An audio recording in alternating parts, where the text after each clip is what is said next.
Testimonios que resultó explosivo esta semana fue cuando se habla de Galván, el exsecretario de la Defensa Nacional en tiempos de Calderón, lo que, si bien no se dan muchos detalles, nos lleva a imaginar el nivel de presunta corrupción que existía en ese gobierno. Ya no estábamos hablando no solamente del secretario de Seguridad Pública, sino del secretario de la Defensa Nacional, quien también, de acuerdo a un testigo de los fiscales contra García Luna, asegura que también se sobornaba a Galván.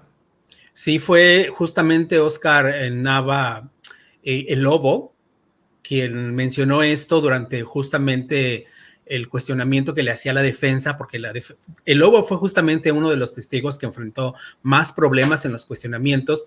Fue Florian Middahl quien lo cuestionó y fue realmente intenso el cuestionamiento que hizo. Fue muy puntilloso, muy preciso en muchas preguntas y difícil. El Lobo le costó trabajo realmente como esquivar ciertas cosas, ¿no? A diferencia, por ejemplo, de Sergio Villarreal Barragán, que le escapó como pez saliendo del agua a César de Castro. Pero bueno, esto que comenta solo lo mencionó, dijo que Guillermo Galván, el exsecretario de Defensa Nacional, que bueno, había tenido una relación estrecha con narcotraficantes, pero no se andó al respecto y evidentemente el abogado defensor no iba a ahondar al respecto porque eso sumaría también en contra de su caso. Por es decir, hay más corrupción dentro del gobierno, ergo hay corrupción, su cliente podría ser parte de ese sistema, digamos, de corrupción, ¿no? De lo que ha señalado. Entonces,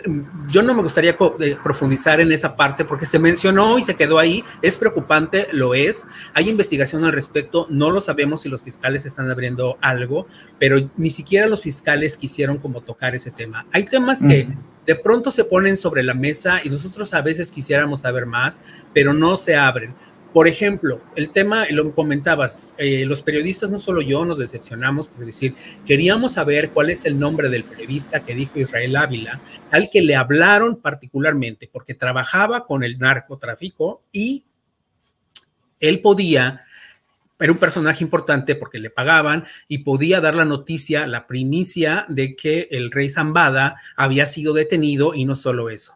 Después el Conejo, este narcotraficante colombiano, señaló que no solamente era un periodista o de cualquiera, era un periodista importante porque este periodista podía como replicar y convocar a otros periodistas que sabía que lo iban a escuchar o a tener pues finalmente esta noticia, esta primicia en ese momento y que iban a seguirlo para poder liberar la noticia. Y no solo eso, sino que había $300,000 que a él le pidieron de urgencia para poder pagar a los medios. ¿Qué medios? No sabemos. ¿Qué periodistas? No sabemos. Ahora, la defensa no iba a preguntar de eso. Honestamente, sí presionamos un poco porque a veces entre pasillos puedes hablar con los personajes y van a preguntar sobre esto y a veces te dicen, sí, a lo mejor no sabemos, porque obviamente no pueden revelar muchas cosas. Teníamos la esperanza de que lo hicieran, sin embargo no lo hicieron, pero también hay un motivo, es decir, la defensa tampoco quiere que se desvíen ciertos temas porque se quieren enfocar en desacreditar a los cooperantes. Entonces, ese es su objetivo primordial y se quieren enfocar en eso. Entonces, era, digamos, entendible de cierto modo, decepcionante, sí, pero al mismo tiempo entendible que no iban a abrir pues esa beta, ¿no? Claro. Hemos